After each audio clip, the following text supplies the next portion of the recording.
네, 여러분 안녕하세요. 반갑습니다. 우리 선교회 성역 공부 완전한 복음.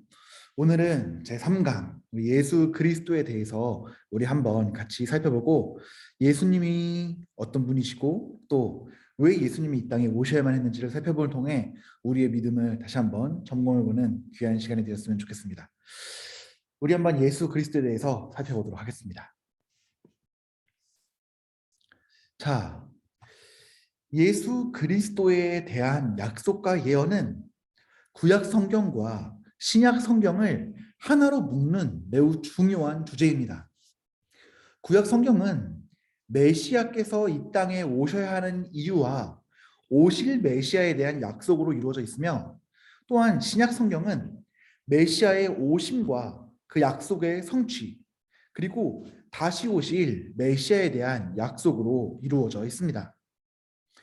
이 아담과 하와가 범죄하여 타락하자마자 하나님께서는 여자의 후손이 와서 사탄의 권세를 멸할 것을 약속하셨습니다. 이 구절에서 이 여자의 후손이라고 되어 있는 것은 일반적인 사람을 이야기하는 것이 아닙니다. 왜냐하면 우리가 일반적인 사람은 다 죄 가운데 있어서 이미 죄의 노예가 된 것이 이 성경의 가르침이기 때문입니다. 그렇기 때문에 여기서 말하는 여자의 후손이라고 하는 것은 일반적인 사람이라기보다는 이 사탄, 죄의 권세와 적대 관계에 있는 하나님의 사람들을 의미합니다. 그리고 초대교회로부터 많은 사람들은 이 여자의 후손을 하나님의 사람들을 대표하는 참된 후손이신 예수 그리스도로 해석하였습니다. 사탄이 예수 그리스도를 못 박음으로써 그분의 발꿈치를 상하게 할 것이지만, 부활하신 예수 그리스도께서는 죽음을 이기시고 사탄의 머리를 깨심으로써 완전한 승리를 거두실 것이라는 예언의 말씀으로 우리는 받아들이고 있습니다. 그래서 이 창세기 3장 15절 말씀, 내가 너로 여자의 원수가 되게 하고 너의 후손도 여자의 후손과 원수가 되게 하리니 여자의 후손은 내 머리를 상하게 할 것이요 너는 그의 발꿈치를 상하게 할 것이다 라는 이 말씀은 죄에서 구원하실 하나님의 계획에 대한 최초의 예언, 우리에게 주어진 첫 약속으로 우리가 기억하고 있습니다. 그리고 구약 성경은 수없이 많은 구절들에서 이 오실 메시아에 대한 말씀을 예언하고 있습니다. 자, 좀 가려지네요. 자, 몇 가지 말씀만, 중요한 말씀만 살펴보게 되면은 이사야서 7장 14절 말씀을 보게 되면, 그러므로 주께서 친히 징조를 너희에게 주실 것이라. 보라, 처녀가 잉태하여 아들을 낳을 것이요 그의 이름을 임마누엘이라 하리라 라고 예언하고 있습니다. 또한 9장 6절에서는 이는 한 아기가 우리에게 낳고 한 아들을 우리에게 주신 바 되었는데 그의 어깨에는 정사를 메었고 그의 이름은 기묘자라, 모사라, 전능하신 하나님이라, 영존하시는 아버지라, 평강의 왕이라 할 것입니다 라고 예언하고 있습니다. 또한 예수님께서 스스로를 가리켜 인자라고 말씀하시는데, 이것은 다니엘서 7장 13절 14절의 말씀에 근거하고 있습니다. 다니엘 선지자는 내가 또 밤 환상 중에 보니 인자 같은 이가 하늘 구름을 타고 와서 옛적부터 항상 계신 이에게 나아가 그 앞으로 인도되매 그에게 권세와 영광과 나라를 주고 모든 백성과 나라들과 다른 언어를 말하는 모든 자들이 그를 섬기게 하셨으니 그의 권세는 소멸되지 아니하는 영원한 권세요 그의 나라는 멸망하지 아니할 것이라 라고 예언하고 있습니다. 또한 스가랴 9장 9절에 보게 돼도 시온에 따라 크게 기뻐할지어다 예루살렘에 따라 즐거이 부를지어다 보라 내 왕이 내게 임하시나니 그는 공의로우시며 구원을 베푸시며 겸손하여서 나귀를 타시나니 나귀의 작은 것 곧 나귀 새끼니라 라고 하면서 이 오실 메시아에 대한 약속과 예언들을 보여주고 있습니다. 그리고 이것들은 우리가 신약 성경으로 와서 이 모든 것들이 예언이 이루어졌음을 우리는 발견할 수가 있습니다. 자, 그럼 성경에서 오실 메시아에 대한 예언들과 오신 메시아, 다시 오실 메시아에 대한 예언들로 그리스도를 이야기하고 있다면 그 예수 그리스도는 어떤 분이실까요? 우리는 예수님의 본질을 살펴봄을 통해서 예수님이 누구이신지를 한번 살펴보도록 하겠습니다. 자, 예수님의 본질. 우리는 예수님이 어떤 분이신지를 알기 위해서 계시된 말씀인 성경을 통해서만 알 수가 있습니다. 성경은 예수 그리스도께서 사람의 몸을 입으신, 그리고 이 땅에 오신, 그리고 그 전부터 영원 전부터 존재하신 하나님이시며 제2 위격이 여신 성자 하나님, 아들 하나님이시다라고 이야기하고 있습니다. 요한복음 1장 1절에 보게 되면 태초에 말씀이 계시니라 라고 하고 있는데, 이 말씀은 바로 성자 하나님 예수 그리스도십니다. 이 말씀이 하나님과 함께 계셨으니 이 말씀은 곧 하나님이시라.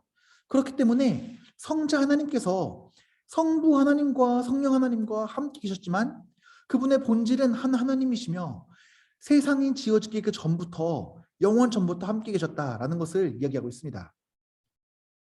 또 빌립보서 2장 6절에서는 예수 그리스도께서 근본 하나님의 본체시다라고 이야기하고 있습니다. 또한 동시에 예수님은 참 하나님이신 동시에 참 인간이셨습니다. 영원한 하나님의 아들이신 예수께서는 참 하나님이신 동시에 참 인간으로 이 땅에 오셨습니다. 그래서 이 요한복음 1장 14절 말씀을 보게 되면 말씀이 육신이 되어 우리 가운데 거하심에 우리가 그의 영광을 보니 아버지 독생자의 영광이요 은혜와 진리가 충만하더라 라고 이야기하고 있습니다. 하나님은 영이시기 때문에 우리의 눈으로 볼 수가 없으신 분이십니다. 근데 그분이 육신이 되어 우리 가운데 거하셨기 때문에 우리가 그분의 영광을 보고, 그리고 우리가 그분을 찬양하고 그분을 만지고 그분과 함께 거하며 그의 말씀을 들을 수 있게 되었습니다. 그리고 빌립보서 2장 7절과 8절에 보게 되면 오히려 자기를 비워 종의 형체를 가지사 사람들과 같이 되셨고 사람의 모양으로 나타나사 자기를 낮추시고 죽기까지 복종하셨으니 곧 십자가에 죽으심이라 라고 이야기하고 있습니다. 예수님께서는 완전한 하나님이셨지만 자기를 비워 종의 형체를 가지셨습니다. 하나님 예수님께서는 성육신하셔서 사람의 몸을 입고 이 땅에 오셨기 때문에 똑같이 인간처럼 피곤해하시고 물을 드시고 식사를 하셔서 힘을 얻으셔야만 했고 또 십자가에서 물과 피를 쏟으시고 죽음을 맞이하게 되셨습니다. 그렇지만 예수 그리스도께서는 참된 인간이시지만 죄가 없으셨습니다. 왜냐하면 참 하나님이시며 동시에 참 인간이셨기 때문입니다. 이 둘 중에 한 가지만이라도 부정이 된다면 그것은 성경에서 얘기하는 참된 예수님에 대한 이해라고 말할 수가 없습니다. 왜냐하면 인간을 구원하기 위해서는 인간이 인간의 죄를 감당해야 됐기 때문에 예수님은 참된 인간이셔야만 했습니다. 그런데 모든 인간은 죄 때문에 타락하였기 때문에 예수님이 참 하나님이시지 않으시면은 그분은 온전히 거룩하실 수가 없습니다. 그렇기 때문에 우리가 양성론이라고 그러는데 참 하나님의 본성과 참 인간의 본성 두 가지를 온전히 다 갖고 계셨어야만이 참된 그리스도 메시아로서의 사역을 감당하실 수가 있었습니다. 하지만 역사 가운데에서도 이러한 예수 그리스도의 두 본질을 부정하는 사람들이 많았습니다. 그리고 많은 경우에 우리가 얼핏 듣기에 그런가 싶은 내용들 때문에 우리도 그런 오류에 빠질 수도 있습니다. 첫 번째, 예수 그리스도의 본질을 부인하는 이단들 중에 첫 번째는 예수 그리스도께서 참 하나님이심을 거부하는 이단들이 있었습니다. 이제 에비온파라고 하는 파가 그 중에 하나였는데요. 일종의 이제 유대교를 신봉하는 사람들이었습니다. 그래서 유대교의 유일신 사상, 하나님은 한 분이시다. 근데 어떻게 예수 그리스도가 하나님이시냐라고 이야기하면서 그분의 참 하나님 되심을 부정하였습니다. 그리고 예수님의 동정녀 탄생, 그리고 이 성육신, 인카네이션의 교리를 부정하였습니다. 그들은 예수님께서 세례를 받으실 때 성령이 임하여 그리스도가 되셨고 십자가에서 죽으시는 그 순간에 그리스도가 인간 예수를 떠났다라고 이야기합니다. 그러니까 예수는 사람인데 성령께서 임하셔서 메시아가 되었지만 십자가에서 죽을 때 인간 예수는 죽고 그 성령과 함께한 그리스도의 영은 인간을 떠났다고 주장하는 것이죠. 잘못된 겁니다. 또한 대표적인 참 하나님을 거부하는 이단은 이 아리우스파, 아리아니즘이라고 하는데요. 이 아리우스파입니다. 이 사람들도 하나님의 단일성과 유일성을 강조했습니다. 오직 성부 하나님만이 영원히 홀로 계실 수 있는 분이라고 보았습니다.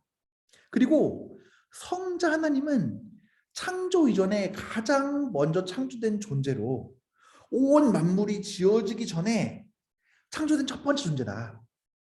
특별한 존재인 건 맞다. 그러나 하나님과 동일하진 않다. 그래서 여기에 매우 중요한 게 이제 하나님, 성부 하나님과 성자 하나님은 동일한 한 하나님의 본질을 갖고 계시느냐, 아니면 유사한 하나님의 본질을 갖고 계시느냐라고 해서 이 아리우스파는 하나님, 성부 하나님과 성자 예수님은 유사한 본질을 갖고 계시다.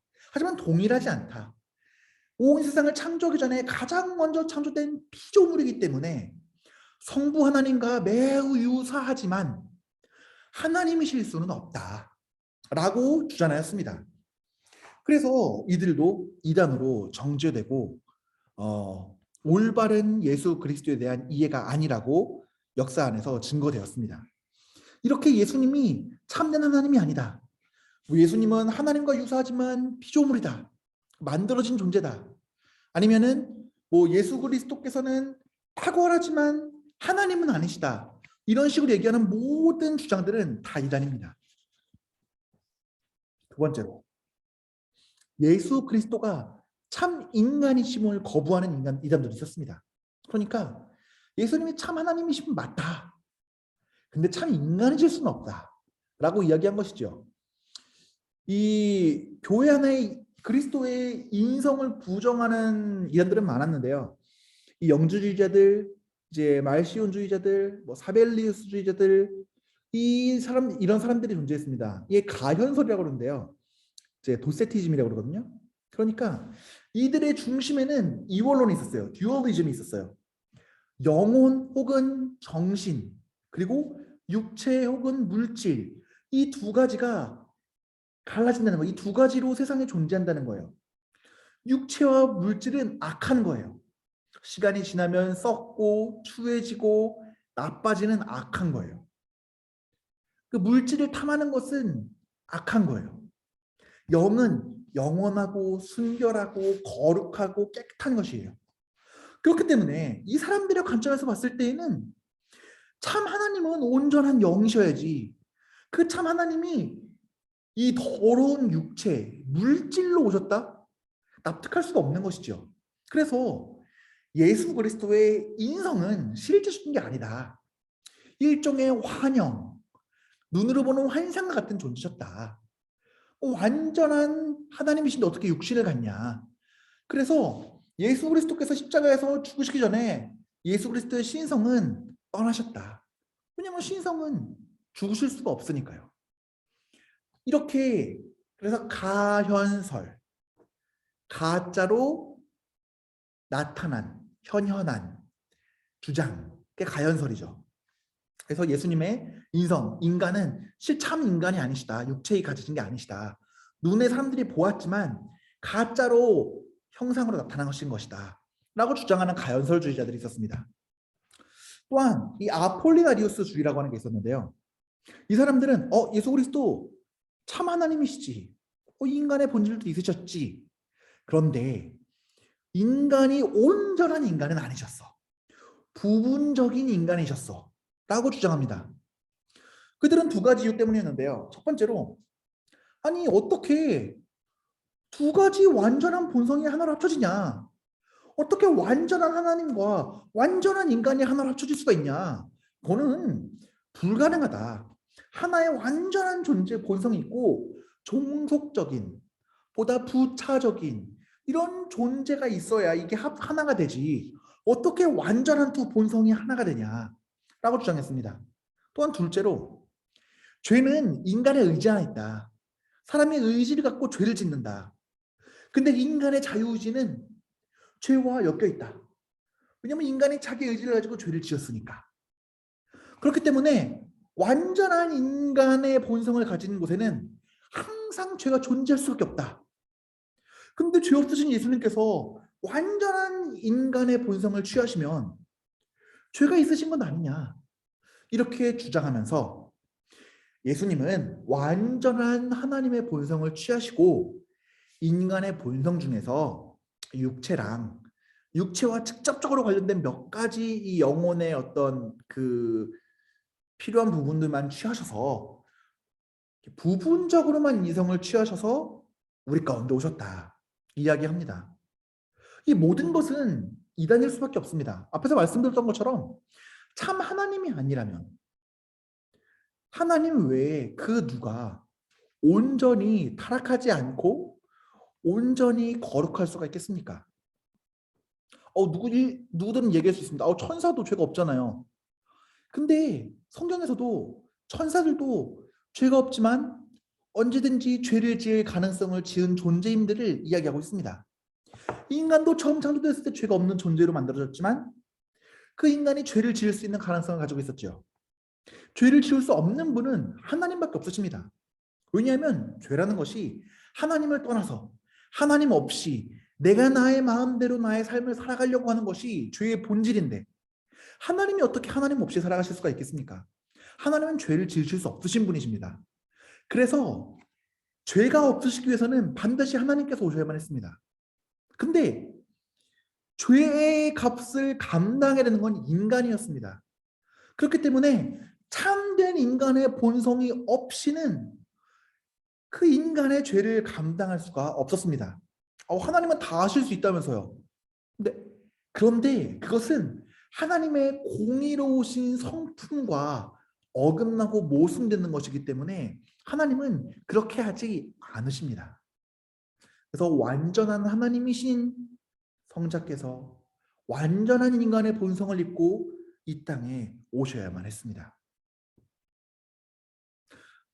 그럼 왜 하나님이신 예수님께서 이 땅에 오셨을까요?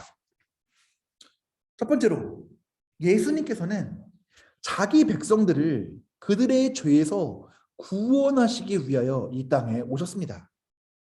마태복음 1장 21절을 보게 되면 아들을 낳으리니 이름을 예수로 하라. 이는 그가 자기 백성을 그들의 죄에서 구원할 자이심이라 하니라. 예수님께서 오시는 이유는 자신의 백성을 그들의 죄에서 구원하시기 위하여 이 땅에 오신 것입니다. 예수님께서는 스스로도 그렇게 증거하셨습니다. 인자가 온 것은 섬김을 받으려 함이 아니라 도리어 섬기려 하고 자기 목숨을 많은 사람들의 대속물로 주려 함이니라 라고 말입니다. 예수님께서 자신을 대속물로 주신다고 하는 것은 죄와 사망의 종노릇하는 우리를 해방시키시고 구속시키기 위하여 값을 대신 지불하심으로써 구원의 역사를 이루신다는 것을 의미합니다. 이 대속물이라는 것을 생각해 보게 되면요, 제가 예전에 강의할 때도 몇 번 말씀을 드렸었는데 이 노예제도를 생각해 보시면 됩니다. 이 우리가 죄를 지음으로써 죄의 권세 가운데 죄의 종된 바가 되었잖아요. 그렇기 때문에 이 죄된 노예를 풀어주기 위해서는 속전이 필요했습니다. 그 종된 것을 풀어주기 위한 그 값이 필요했던 거죠. 그 값을 사람의 생명 대신에 자신의 생명을 내어주심으로써 그 속전을 대신 지불해 주셨습니다. 그리고서 우리를 속량하여 주셨습니다. 그 속량은 이 종을 자유롭게 풀어주는 것이에요. 그래서 우리가 죄로 말미암아 죄에 매인바 되어서 스스로 죄와 죽음으로부터 풀려날 수 없는 자가 되었습니다. 자녀들은 혈과 육에 속하였음에 그것 또한 같은 모양으로 혈과 육을 함께 지니심은 죽음을 통하여 죽음의 세력을 잡은 자, 곧 마귀를 멸하시며 또 죽기를 무서워함으로 한평생 매어 종로로 타는 모든 자들을 놓아주려 하심이다 라고 이야기하고 있습니다. 예수님은 우리를 구속하심으로써 값을 대신 지불하셔서 구원의 역사를 이루시기 위하여 이 땅에 오셨습니다.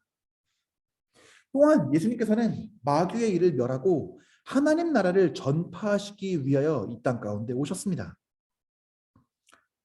예수님께서는 이 내 나라는 세상에 속한 것이 아니고 내 나라는 하늘에 속한 것이다 라고 이야기합니다. 그리고 예수님께서는 회개하라 천국이 가까워 왔느니라 라고 이야기하십니다. 왜 예수님께서는 이 하나님 나라를 전파하시고 그리고 왜 마귀의 일들을 멸하려고 하셨을까요? 왜냐하면 하나님께서 처음 세상을 만드실 때 창조하셨던 목적을 다시금 회복시키시고 이루시기 위하여였습니다. 하나님께서 처음에 세상을 만드실 때에는 그 세상을 보시고 보기 좋은 모습으로 그 피조물들이 협력하여 하나님을 찬양하고 그분의 이름을 높이고 그분께 영광을 돌리고 하나님 안에서 자유롭고 행복하게 살아가게 만드시기 위하여 세상을 창조하셨습니다. 근데 이 마귀의 일 때문에 세상은 타락하고 죄의 권세 가운데 거하게 되었고 더 이상 온전히 하나님의 영광을 드러내지 못하게 되었습니다. 그래서 예수께서는 이 땅에 오셔서 사단의 권세를 멸하시고 죄의 권세를 멸하심을 통하여서 사단의 일을 끝내시고 하나님의 나라를 전파하시며 믿는 모든 이들로 하여금 다시금 그들이 처음 창조되었을 때의 목적대로 하나님을 영화롭게 하고 그분을 즐거워하고 온전히 하나님 뜻대로 살아감을 통하여서 하나님의 이름이 높아지도록 만드시기 위하여 이 땅에 오신 것입니다. 그럼 누가 하나님 나라에 들어갈 수 있을까요? 누구든지 자신이 죄인임을 인정하고 과거의 나의 죄된 삶들을 회개하고 예수 그리스도를 주와 구원자로 믿는 사람들, 그래서 예수 그리스도로 말미암아 새롭게 거듭나는 사람들이 이 하나님 나라에 거할 수 있게 되는 것입니다. 예수를 믿고 하나님 나라에 들어간 사람들은 생명을 얻고 더 풍성하게 얻는 체험을 하게 되는 것이죠. 예수 그리스도께서 십자가에 못 박혀 죽으셨습니다. 아니 왜 굳이 이 땅 가운데 오셔서 우리에게 하나님 나라를 전파하시고 가시면 됐지 왜 십자가에 못 박혀 죽으셔야만 했을까요? 스토리를 생각해 보십시오. 예수님께서는 스가랴서 9장 9절 우리가 앞에서 읽었던 구절 예언대로 이 나귀의 새끼를 타고 예루살렘 성으로 입성하십니다.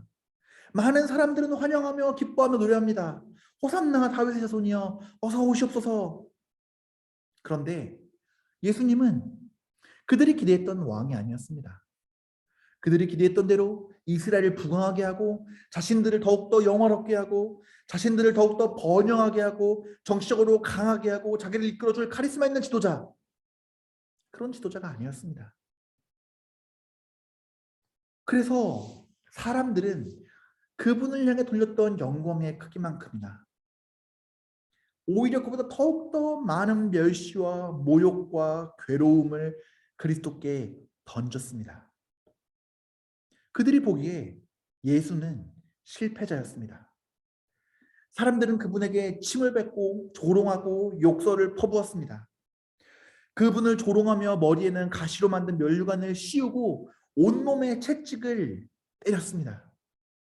예수님은 사람들에게 멸시를 받으시고 고난을 받으시고 버림을 받으시고 고통을 받으시고 슬픔을 겪으셨습니다. 이 모든 것은 우리가 받아야 될 것이었습니다.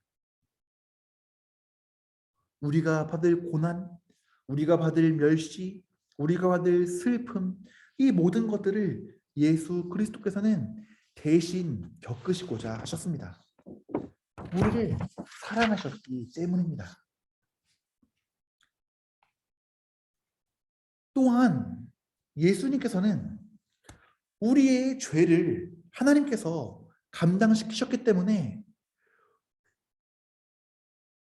우리를 대신해서 죽으시기 위하여, 우리의 죄를 감당시키시기 위하여 십자가에 못 박혀 죽으셨습니다. 그가 찔린 것은 우리의 허물 때문이고, 그가 상처를 받은 것은 우리의 악함 때문이었습니다.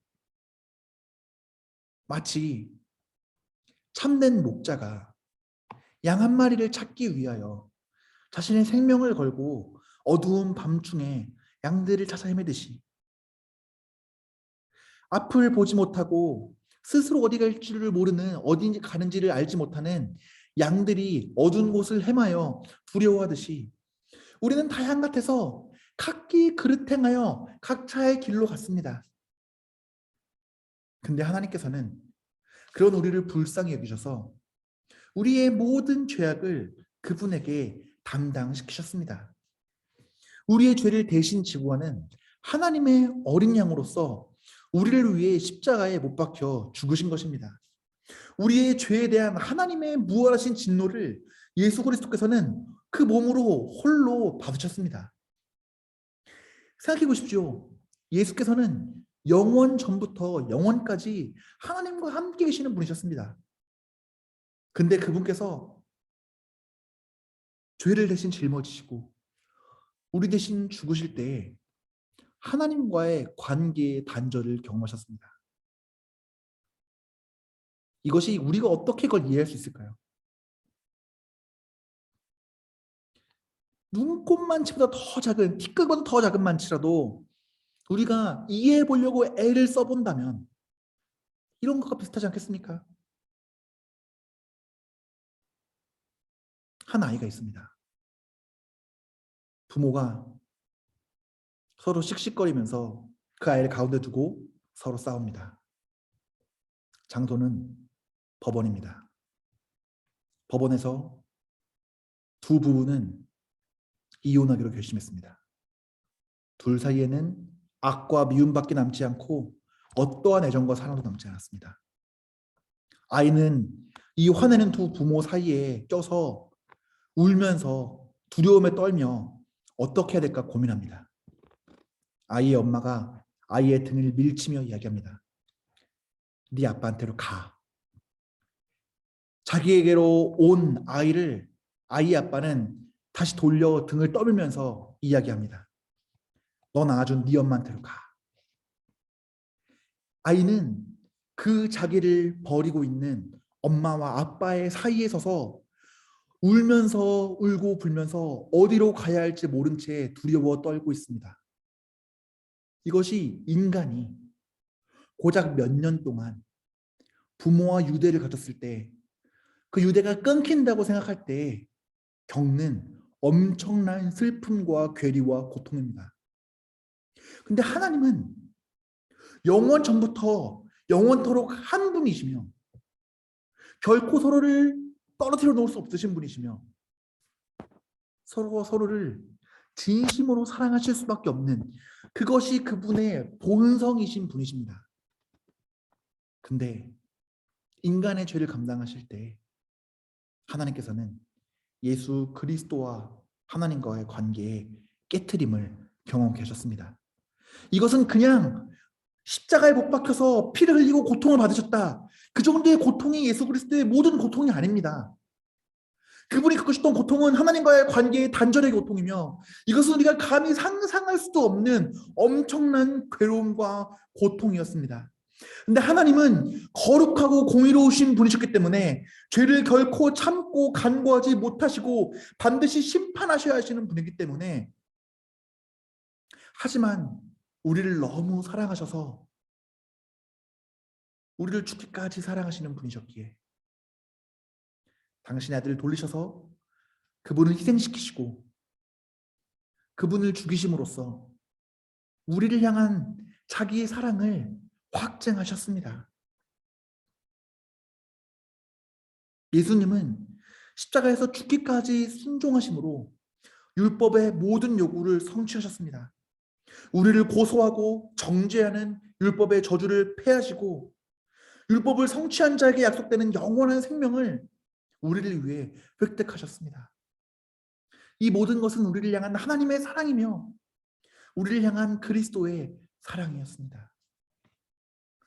또한 예수님께서 십자가에 죽으신 뿐 아니라 그분은 십자가에서 죽으신 지 사흘 만에 부활하심으로써 참된 하나님의 아들이심을 선포하셨습니다.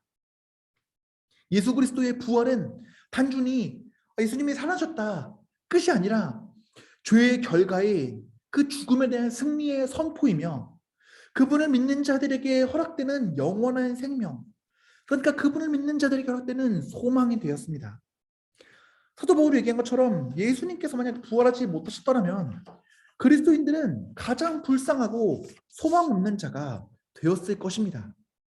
하지만 예수께서 십자가에 죽으시고 다시 부활하심을 통해서 우리는 영원한 생명을 받게 되었고 이것을 우리는 찬양하며 기뻐하며 하나님과 동행하게 되었습니다.